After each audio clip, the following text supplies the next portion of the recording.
ಎಲ್ಲರಿಗೂ ನಮಸ್ಕಾರ. ನಾನು ಡಾಕ್ಟರ್ ಮಂಜು ಭಾರ್ಗವಿ. ಭಾರ್ಗವಿಸ್ ಇನ್ಫೋಗೆ ಸ್ವಾಗತ. ಈ ದಿನದ ವಿಷಯ ಅಂತಾರಾಷ್ಟ್ರೀಯ ಮಹಿಳಾ ದಿನಾಚರಣೆ. ಹಿನ್ನೆಲೆ ಬಗ್ಗೆ ಮಾತಾಡೋದಾದ್ರೆ 1910 ಆಗಸ್ಟ್ನಲ್ಲಿ ಡೆನ್ಮಾರ್ಕ್ನ ಕೋಪೆನ್ಹೇಗನ್ನಲ್ಲಿ 2ನೇ ಅಂತಾರಾಷ್ಟ್ರೀಯ ಸೋಷಿಯಲಿಸ್ಟ್ ಮಹಿಳಾ ಸಮ್ಮೇಳನ ನಡೆಯಿತು. ಈ ಸಮ್ಮೇಳನಕ್ಕೆ ಅಂತಾರಾಷ್ಟ್ರೀಯ ಮಹಿಳಾ ಸೆಕ್ರೆಟರಿಯೇಟ್ನ ಮುಖ್ಯಸ್ಥೆಯಾಗಿದ್ದ ಕ್ಲಾರಾ ಜೆಟ್ಕಿನ್ ಅಧ್ಯಕ್ಷೆಯಾಗಿದ್ದರು. ಈ ಸಮ್ಮೇಳನದ ಮುಖ್ಯ ವಿಷಯ ಅಂದ್ರೆ ಸಾರ್ವತ್ರಿಕ ಮತದಾನದ ಹಕ್ಕು ಮತ್ತು ಮಹಿಳೆಯರಿಗೆ ಹೆರಿಗೆ ಭತ್ಯೆ ಹಾಗೂ ಇತರ ಸೌಕರ್ಯಗಳ ಕುರಿತಾಗಿತ್ತು. ಕ್ಲಾರಾ ಜೆಟ್ಕಿನ್ ಅವರು ಮಾರ್ಚ್ 8ರಂದು ಅಂತಾರಾಷ್ಟ್ರೀಯ ಮಹಿಳಾ ದಿನವನ್ನು ಆಚರಿಸಬೇಕು ಎಂದು ನಿರ್ಣಯ ಮಂಡಿಸಿದರು. 1911ರಿಂದ ಇದು ಜಾರಿಗೆ ಬಂದಿತು. ಈ ದಿನವನ್ನು ಆಚರಿಸುವ ಮುಖ್ಯ ಉದ್ದೇಶ ಪ್ರತಿ ವರ್ಷವೂ ಮಹಿಳೆಯ ಸರ್ವತೋಮುಖಾಭಿವೃದ್ಧಿಗಾಗಿ ಕೆಲವೊಂದು ನಿಯಮಗಳಲ್ಲಿ ಮಾರ್ಪಾಟನ್ನು ಮಾಡುವುದಾಗಿದೆ. ಹಾಗಾಗಿ ಪ್ರತಿ ವರ್ಷವೂ ಒಂದೊಂದು ಮುಖ್ಯ ಉದ್ದೇಶವನ್ನು ಚಾಲ್ತಿಗೆ ತರುವುದರ ಜೊತೆಗೆ ಹಿಂದಿನ ವರ್ಷದ ಮಂಡಿಸಿದ್ದ ಉದ್ದೇಶದ ಪ್ರಗತಿಯ ಕುರಿತು ಶೇಕಡಾವಾರು ವಿಶ್ಲೇಷಣೆ ಮಾಡುವುದಾಗಿರುತ್ತದೆ. ಎಲ್ಲ ವರ್ಗದ ಮಹಿಳೆಯರಿಗೆ ಸಾಮಾಜಿಕ ಬೆಂಬಲ ಒದಗಿಸುವುದಲ್ಲದೆ ಆಕೆಯನ್ನು ಆರ್ಥಿಕವಾಗಿ ಸದೃಢಗೊಳಿಸುವುದು ಈ ದಿನಾಚರಣೆಯ ಧ್ಯೇಯ. ಸೂಕ್ತ ಶಿಕ್ಷಣದೊಟ್ಟಿಗೆ ಆಕೆಗೆ ಸಲ್ಲಬೇಕಾಗಿರುವ ಹಕ್ಕು ಬಾಧ್ಯತೆಗಳನ್ನು ಸಂರಕ್ಷಿಸಿ ಒಪ್ಪಿಸಿಕೊಳ್ಳುವುದಾಗಿರುತ್ತದೆ.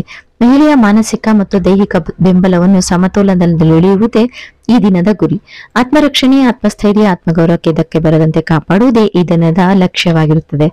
ಮಹಿಳೆಯ ಜ್ಞಾನ ಕೇವಲ ಒಂದು ಕುಟುಂಬಕ್ಕೆ ಮಾತ್ರ ಸೀಮಿತವಾಗಿರದೆ ಆಕೆಗೆ ರಾಜ್ಯ, ದೇಶ, ಅಂತಾರಾಷ್ಟ್ರೀಯ ಹಾಗೂ ವಿಶ್ವ ಮಟ್ಟದಲ್ಲಿಯೂ ಸಹ ಪುರುಷ ಸಮಾನ ಸ್ಥಾನ ಕಲ್ಪಿಸಬಹುದಾಗಿರುತ್ತದೆ.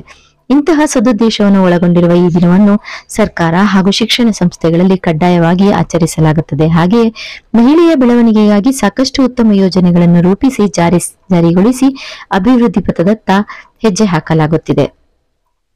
ಈ ದಿನವನ್ನು ಕೆಲವೆಡೆ ಮಹಿಳೆಯರಿಗಾಗಿ ರಿಯಾಯಿತಿಯಾಗಿ ವ್ಯಾಪಾರ ವಹಿವಾಟುಗಳು ಮಾಡಲಾಗುತ್ತಿದೆ.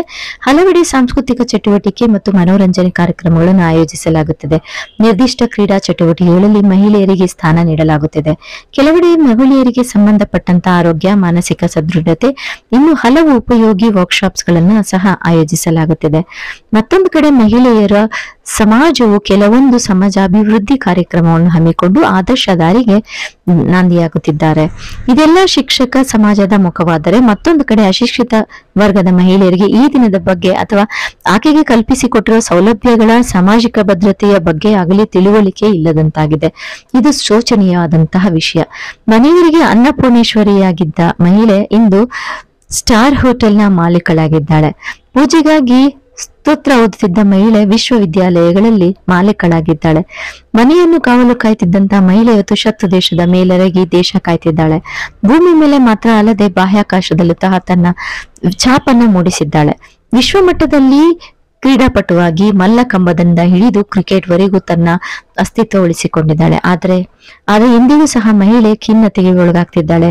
ಇಂದಿಗೂ ಸಹ ಕೌಟುಂಬಿಕ ಹಾಗೂ ಕಚೇರಿಯನ್ನು ಕೆಲವೊಮ್ಮೆ ಒಟ್ಟಿಗೆ ಸಂಭಾಳಿಸದೆ ನರಳುತ್ತಿದ್ದಾಳೆ. ಅತ್ಯಾಚಾರದ ಸರಣಿಗಳು ನಡೀತಾ ಇದೆ. ಕಾನೂನು ತಿಳಿದಿದ್ರು ತನ್ನವರಿಗಾಗಿ ತನ್ನ ಅಸ್ತಿತ್ವ ಬಲಿ ಕೊಡುತ್ತಿಲ್ಲ. ಈ ಸಮಸ್ಯೆಗಳಿಗೆ ಶಾಶ್ವತ ಪರಿಹಾರ ದೊರೆತಾಗ ಮಾತ್ರ ಮಹಿಳಾ ದಿನಾಚರಣೆಯ ಉದ್ದೇಶ ಪೂರ್ತಿಯಾಗೋದು.